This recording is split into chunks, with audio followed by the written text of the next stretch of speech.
Bien, muy buenas tardes.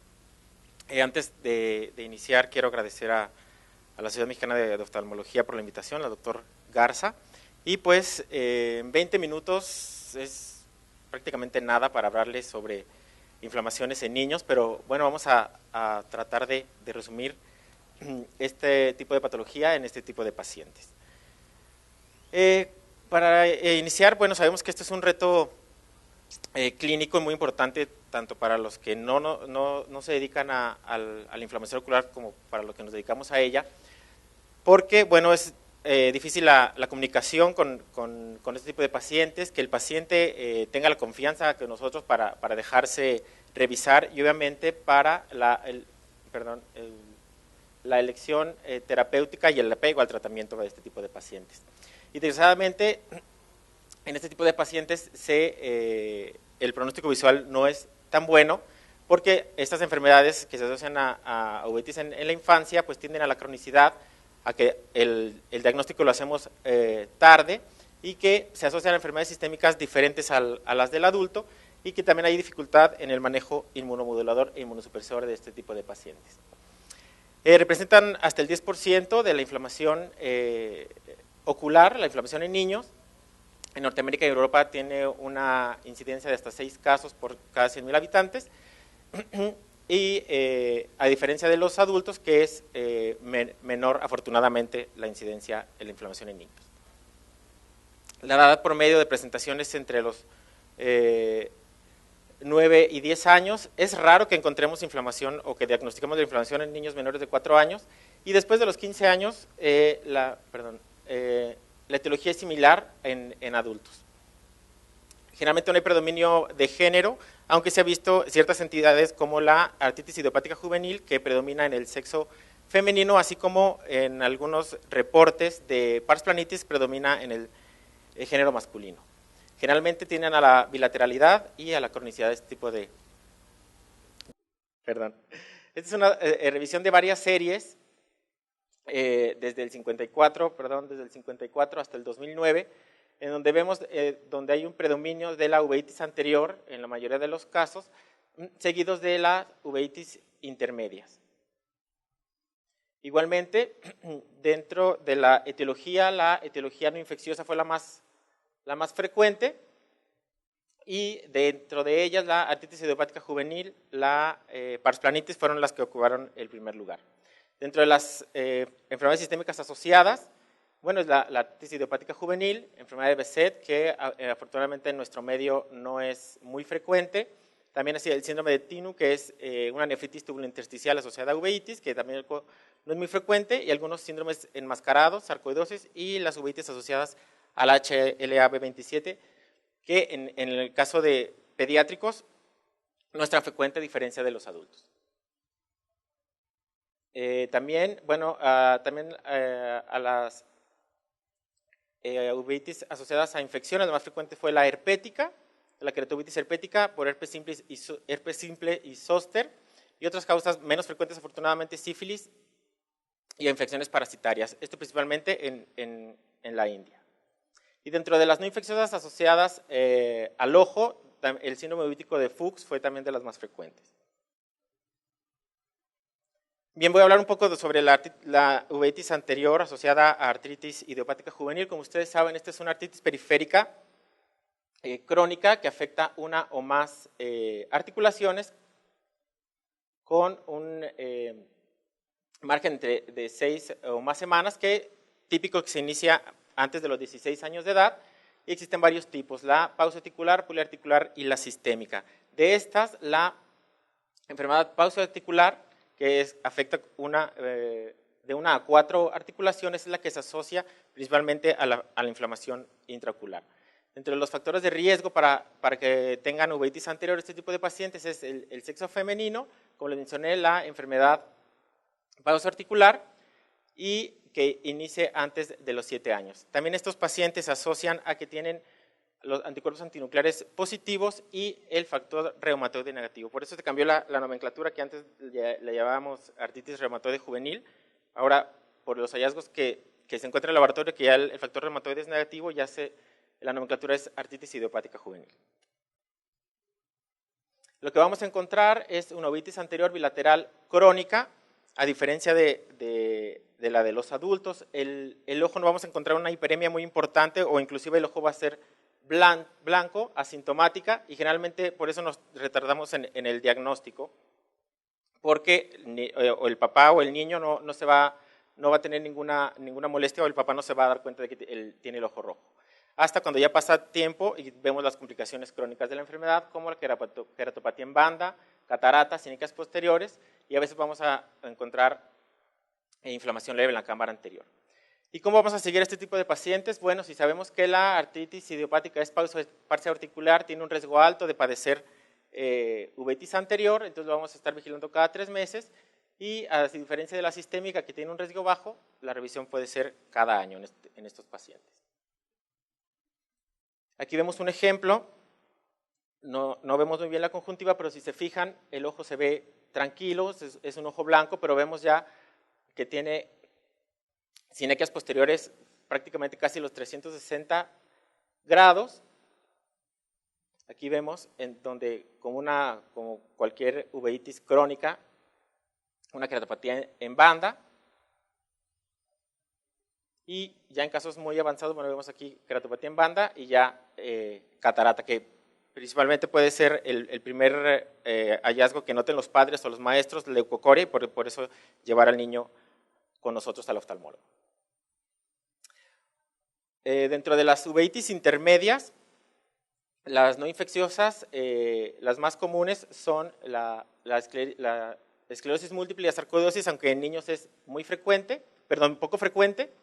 El síndrome de nefritis tubulointersticial y asociada a uveitis y el síndrome uveítico de Fuchs, y las causas infecciosas son muy poco frecuentes afortunadamente, pero dentro de las infecciosas está la enfermedad de Lyme, y otras menos infrecuentes es la sífilis y la tuberculosis. Dentro de las más frecuentes en este tipo de edad es la la pars planitis, que por definición es una uveitis idiopática. Es no granulomatosa, bilateral en el 85% de los casos, en donde, como mencionó la doctora Lizana, para que llamemos una uveitis intermedia, el sitio primordial de inflamación es el vitrio, que se va a asociar con copos de nieve y exudados en la pars plana, que les llamamos bancos de nieve, y vasculitis. Esta enfermedad se presenta característicamente, tiene 2 picos, generalmente entre los 5 y 15 años, y después a los 25 y 30 años de edad. Como les mencioné, es más frecuente en el género masculino, y se han encontrado hallazgos en HLA, el HLA-B51, que los que tienen este haplotipo son en mujeres, la enfermedad es asimétrica, los que tienen el haplotipo CW1 es simétrica, y los que tienen este haplotipo DRB1 es en hombres simétrica y con una severidad mayor. Dentro de la sintomatología, las medesopsias y la disminución de la visión son los más importantes, la leucocoria y el estrabismo.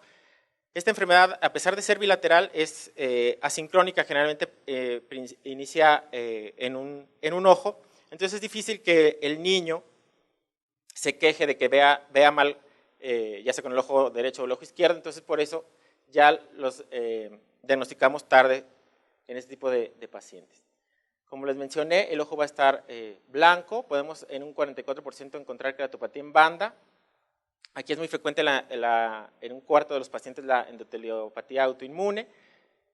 Casi en el 100% de los pacientes hay inflamación en cámara anterior, pero es una inflamación leve, no es una inflamación que tengas una celularidad de 4 cruces, generalmente es una celularidad de 1 o 2 cruces.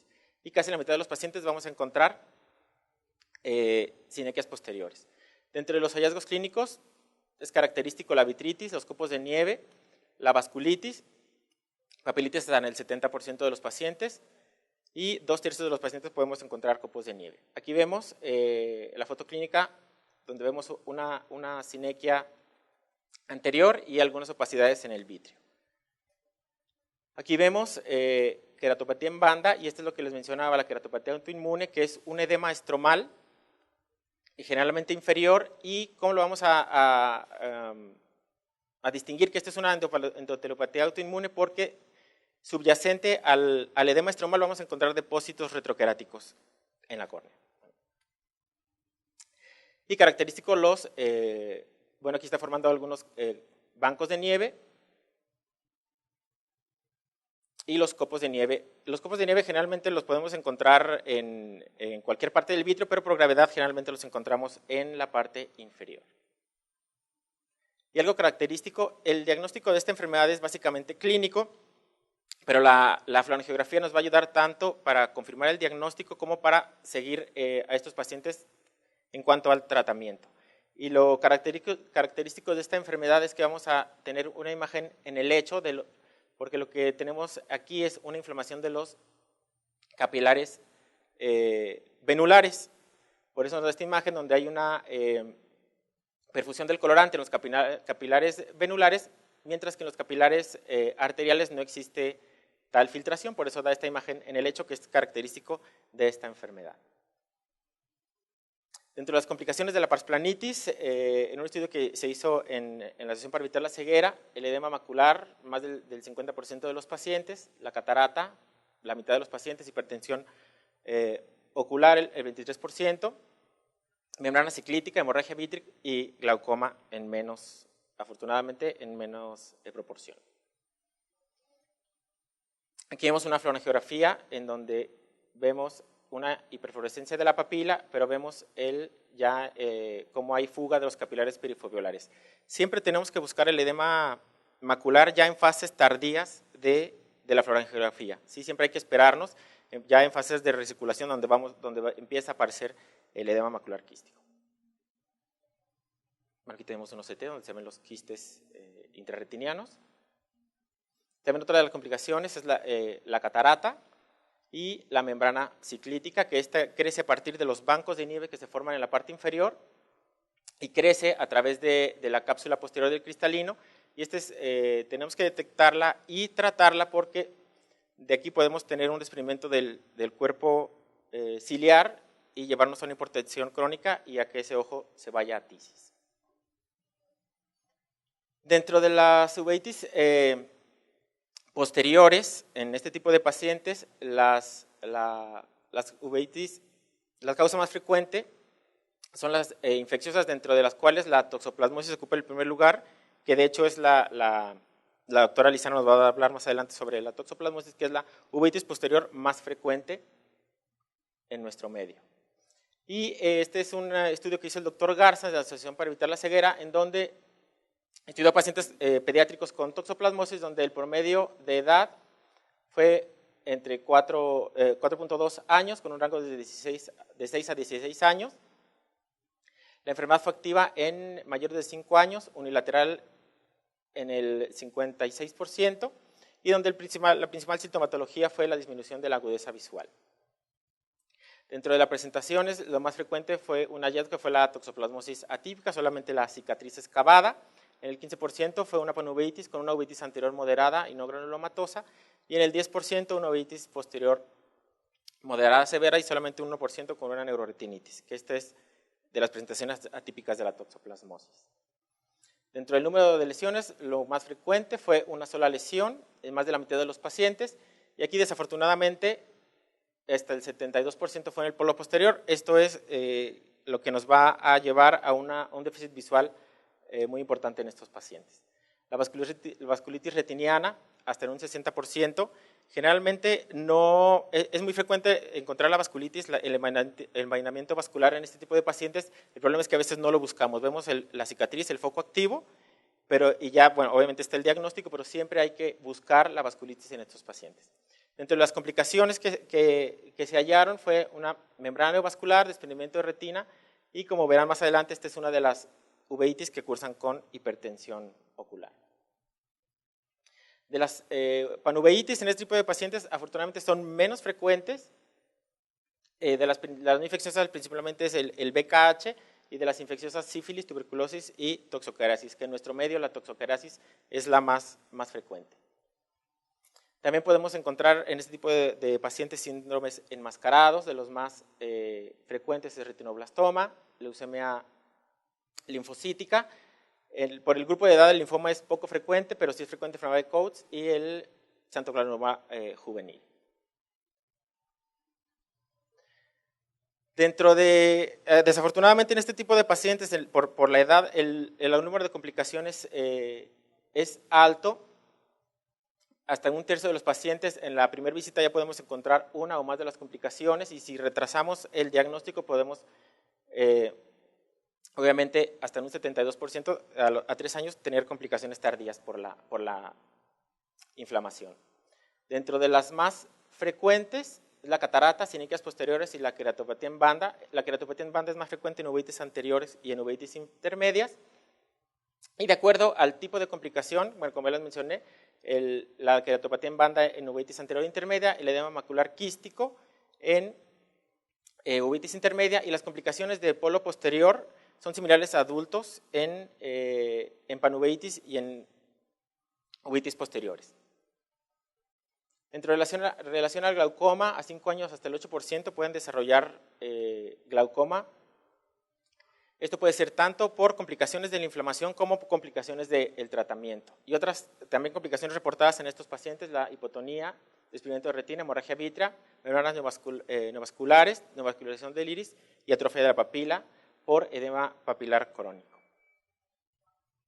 En cuanto al tratamiento, bueno, vamos a tener también complicaciones del tratamiento, sobre todo el uso crónico de esteroides, que vamos a tener retraso en el crecimiento de estos pacientes, vamos a tener el síndrome de Cushing. Y en cuanto a las complicaciones de los inmunosupresores, el que más utilizamos en pediatría es el metotrexato y la azathioprina, pero podemos encontrar, bueno, de las complicaciones de esterilidad, mayor riesgo de neoplasias, sobre todo también con los agentes biológicos. Y las complicaciones por el uso de esteroides cuando usamos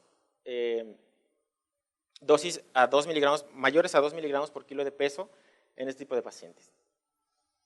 Y en cuanto a como estos son pacientes pediátricos, obviamente están en etapa de vacunación. Aquí si están en terapia inmunosupresora, se recomienda que no se vacunen con agentes vivos o virus vivos atenuados, como la vacuna de la poliomielitis, la antitifoidea, la sarampión y la triple. Generalmente, después de 6 meses de haber terminado el tratamiento inmunosupresor, ya se puede vacunar con estas vacunas. Si los pacientes están solamente con terapia con esteroide, no hay ningún problema. Obviamente, si la dosis es menor de 2 miligramos por kilo de peso, no hay ningún problema, pueden vacunarse. Y bueno, eso es todo de mi parte. Muchas gracias.